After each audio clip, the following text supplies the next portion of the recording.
మహానాడు ప్రాంగణంలో ఉన్నటువంటి ప్రతి ఒక్కరికి నమస్కారం. ముందుగా ఒక మాట, నా ముందు నా వెనుక దశాబ్దాల చరిత్ర కలిగినటువంటి తెలుగుదేశం పార్టీ నాయకులు కార్యకర్తలు ఉన్నారు. మీ చరిత్రతో పోల్చుకుంటే, మీరు తెలుగుదేశం పార్టీకి చేసిన సేవలతో పోల్చుకుంటే నేను మీ అందరికంటే చాలా జూనియర్ని.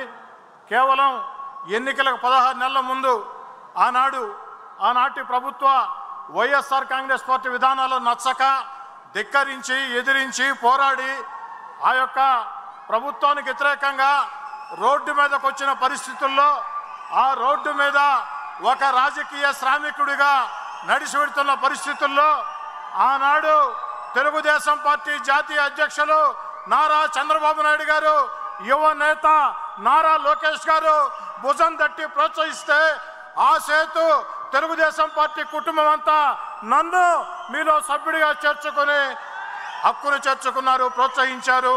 నన్ను ప్రోత్సహించిన ప్రతి ఒక్కరికి, నాకంటే వయసులో పెద్దవాళ్ళైనా ప్రతి కార్యకర్తకి, ప్రతి నాయకుడికి కాళ్ళకి దండం పెట్టి ధన్యవాదాలు చెప్తూ ఉన్నా. నాకంటే వయసులో చిన్నవాళ్ళైనా కార్యకర్తలు, నాయకులకి 2 చేతులు జోడించి సవినయంగా ధన్యవాదాలు తెలియజేస్తూ ఉన్నా. విద్యుత్ మీద తీర్మానం, విద్యుత్ సంస్కరణలకి ఈ రాష్ట్రంలో కాదు ఈ దేశంలో ఒక రోల్ మోడల్, ఒక ఆద్యుడు మన ముఖ్యమంత్రి నారా చంద్రబాబు నాయుడు గారు. నారా చంద్రబాబు నాయుడు గారిని చూసి ఈ దేశంలో అనేక మంది ముఖ్యమంత్రులు విద్యుత్ మీద ఎలాంటి చర్యలు తీసుకోవాలో తీసుకున్నారు. ఇవి నేను చెప్పే మాటలు కాదు, ఆ ముఖ్యమంత్రులు ఆయా సందర్భాల్లో అనేక సార్లు చెప్పినటువంటి మాటలు. ఒక్క మాటలో ఈ విషయంలో చంద్రబాబు గారిని రాజకీయ ప్రత్యర్థులు సైతం అభినందించక తప్పదు. ఎందుకంటే ఆంధ్రప్రదేశ్ని 17 మంది ముఖ్యమంత్రులు పరిపాలించారు. ఆంధ్రప్రదేశ్ని 17 మంది ముఖ్యమంత్రులు పరిపాలిస్తే 16 మంది ముఖ్యమంత్రుల హయాంలో విద్యుత్ ఉత్పాదన 5,000 మెగావాట్లు. కానీ ఒక్క చంద్రబాబు నాయుడు గారి హయాంలో ఉత్పాదన 15,000 మెగావాట్లు.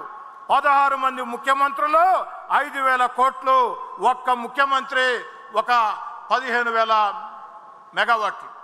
కాబట్టి ఈ యొక్క విద్యుత్ రంగం మీద వారికి ఎంత అపార అనుభవం ఉందో అందరికీ తెలుసు.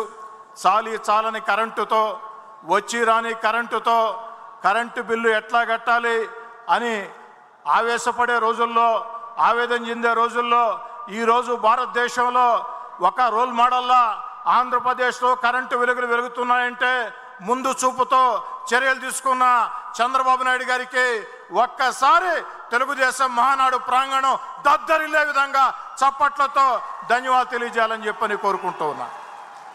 ఇక నా మాటలు ముగించే ముందు 2 మాటలు.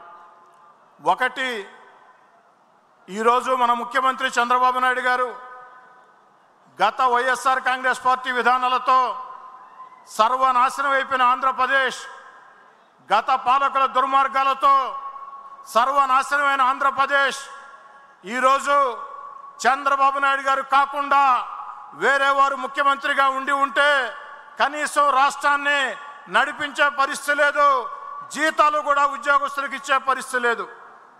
కానీ తన అపార అనుభవంతో, తన బ్రాండ్ ఇమేజ్తో ఈ వయసులో కూడా చంద్రబాబు నాయుడు గారు ఈ రాష్ట్రం కోసం అహరహం శ్రమిస్తూ ఈరోజు రాష్ట్రంలో సంక్షేమాన్ని కొనసాగిస్తూ, అభివృద్ధి పథకాలని కొనసాగిస్తూ, మరో పక్క రాష్ట్రం లోటు బడ్జెట్లో ఉన్న ఎన్నికల్లో ఇచ్చిన హామీలు ఒక్కొక్కటి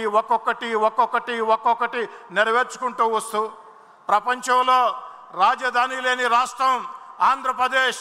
అలాంటి ఆంధ్రప్రదేశ్కి అద్భుతమైన రాజధాని ఆంధ్రప్రదేశ్కి అమరావతి నిర్మిస్తూ ఆంధ్రప్రదేశ్ దిశ మార్చే పోలవరం పరుగులు పెట్టిస్తూ అన్నిటికీ మించి మన బిడ్డలకు ఉద్యోగాల కోసం అంతర్జాతీయ స్థాయిలో పెట్టుబడులు ఆకర్షిస్తూ రాష్ట్రాన్ని ముందుకు తీసుకుని పోతున్నారు.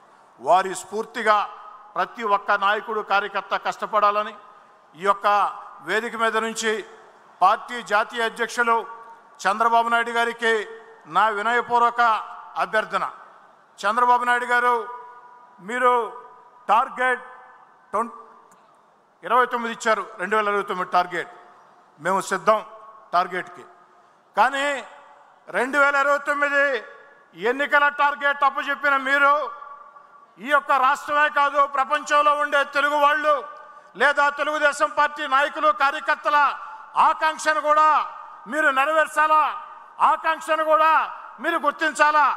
ఈరోజు ఒక్క ఆంధ్రప్రదేశే కాదు, ప్రపంచంలో ఉండే తెలుగుదేశం పార్టీ కార్యకర్తల అభిమానులు ఆకాంక్ష నారా లోకేష్ గారు తెలుగుదేశం పార్టీలో కార్యనిర్వాహక పాత్ర పోషించాలా, కార్యనిర్వాహక పాత్ర పోషించాలా. ఇదే అందరి ఆకాంక్ష. ఎందుకంటే ఆనాటి పాలకుల దుర్మార్గాలకి రాష్ట్రమే భయపడిన రోజుల్లో, దేశమే ఘోరంగా ఇంత భయంకరంగా ఆంధ్రప్రదేశ్ ఉండే రోజుల్లో ఒక వ్యక్తి మాట తప్పకుండా, మడమ తిప్పకుండా నిర్బంధాలు, నిషేధాజ్ఞలు, లాఠీలు, తుపాకులు, రౌడీజం దేన్ని లెక్క చేయకుండా నేనున్నా మీకోసమని యువగళం పాదయాత్రతో తెలుగుదేశం పార్టీ కార్యకర్తల భుజం తట్టి వీధుల్లోకి తీసుకొని వచ్చి ప్రజలకి ఒక భరోసా ఇచ్చాడు. అలాంటి నారా లోకేష్ గారు ఈరోజు తెలుగుదేశం పార్టీలో క్రియాశీలక పాత్ర పోషించాలా అని అంటే కార్యనిర్వాహక పాత్ర పోషించాలా అని ఆకాంక్షని మీరు నెరవేరుస్తారని ఈ మహానాడు సాక్షిగా లోకేష్ బాబు గారికి కార్యనిర్వాహక పాత్ర అప్పజెప్పాలని మీ స్ఫూర్తితో, నారా లోకేష్ గారి పోరాట స్ఫూర్తితో, చంద్రబాబు గారి యుక్తితో, లోకేష్ గారి పోరాట స్ఫూర్తితో ఈ రాష్ట్రంలో తెలుగుదేశం పార్టీ ముందుకు కలుతుందని తెలియచేసుకుంటూ, చివరి మాట, జాతీయ అధ్యక్షులు చంద్రబాబు నాయుడు గారు అధినేతే కార్యకర్త అన్నాడు. నిజం, అధినేతే కార్యకర్త.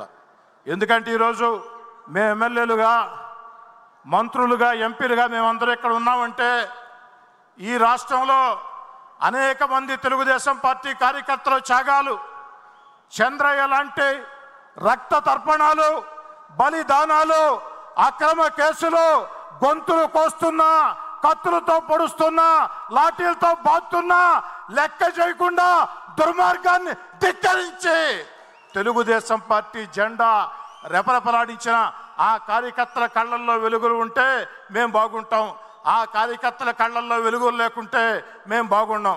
కాబట్టి చంద్రబాబు గారు అధినేత కార్యకర్త సూక్తిని నరాన వంట పట్టించుకొని ముందుకు సాగుతామని తెలియచేస్తూ మీ అందరి వద్ద సాదరంగా సవినయంగా సెలవు తీసుకుంటూ ఉన్నాను.